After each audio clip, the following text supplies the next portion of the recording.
Question number 11 में a small block of mass 0.1 kg lies on a fixed inclined plane PQ which makes an angle theta with the horizontal. A horizontal force of 1 Newton acts on the block through its center of mass as shown. ये 1 Newton का force इसके ऊपर इधर की तरफ लग रहा है. The block remains stationary if. तो अब हमको बताना है कि फ्रिक्शन है तो किधर काम करेगा, फ्रिक्शन नहीं है थीटा की वैल्यू के हिसाब से. तो सिंपली सबसे पहले हम इस ब्लॉक का एफबीडी बनाते हैं. देखिए ध्यान से. तो अगर हम इस ब्लॉक का एफबीडी बनाएं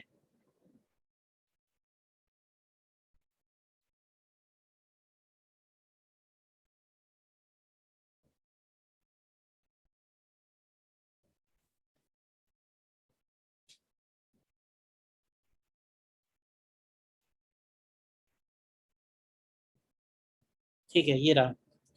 तो ब्लॉक का मास दिया हुआ है 0.1 kg और ये एंगल हमको मालूम नहीं है, इस पे भी कमेंट करना है. ये एंगल थीटा हो गया.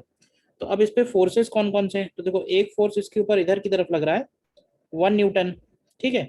और एक फोर्स इस पे डाउन दी इंक्लाइन लग रहा होगा which is 0.1 into g into sine theta, ठीक है. और अगर हम इस ये जो 1 न्यूटन एक्स्ट्रा फोर्स लग रहा है इसका कंपोनेंट अगर लेना चाहें तो अगर हम इसके कंपोनेंट करेंगे तो ये वाला एंगल थीटा बनेगा, ठीक है ना. तो इसका इधर की तरफ कंपोनेंट आएगा 1 newton into sine theta. 1 newton into, sorry ये वाला एंगल थीटा नहीं होगा, ये वाला एंगल थीटा है. तो ये आएगा 1 न्यूटन इंटू कॉस थीटा, ठीक है. तो ब्लॉक रिमेन्स स्टेशनरी. तो सबसे पहले हम लोग ये देखते हैं कि if theta is equal to 45 degree. तो देखो थीटा अगर 45 डिग्री होगा तो क्या 1n cos 45 ये वैल्यू भी 1/√2 आएगी और mg sin 45 ये वैल्यू भी 1/√2 आएगी. तो ये ऑप्शन तो डेफिनेटली करेक्ट है. यानी इस केस में फ्रिक्शन की वैल्यू 0 होगी.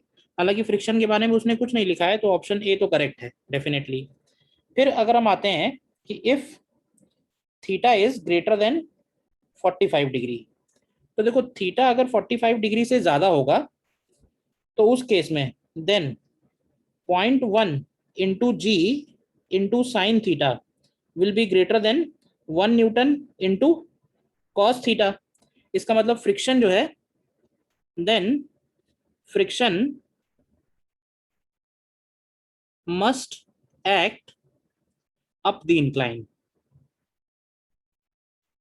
भाई साइन थीटा अगर 45 से ज्यादा है तो साइन थीटा कॉस थीटा से बड़ा होगा. तो इसका मतलब है कि ये वाला कंपोनेंट इससे ज्यादा होगा. तो ये ब्लॉक की टेंडेंसी नीचे आने की होगी तो रोकने के लिए फ्रिक्शन ऊपर की तरफ लगेगा. तो हमारा बी ऑप्शन नहीं सी ऑप्शन करेक्ट आएगा. और जस्ट इसी का अगर उल्टा लिखेंगे कि थीटा लेस देन 45 होगा तो उस केस में ये वाला कंपोनेंट बड़ा होगा तो फ्रिक्शन नीचे की तरफ लगेगा. तो फिर डी ऑप्शन गलत हो जाएगा. तो ए और सी दो ही ऑप्शन इसमें करेक्ट आएंगे.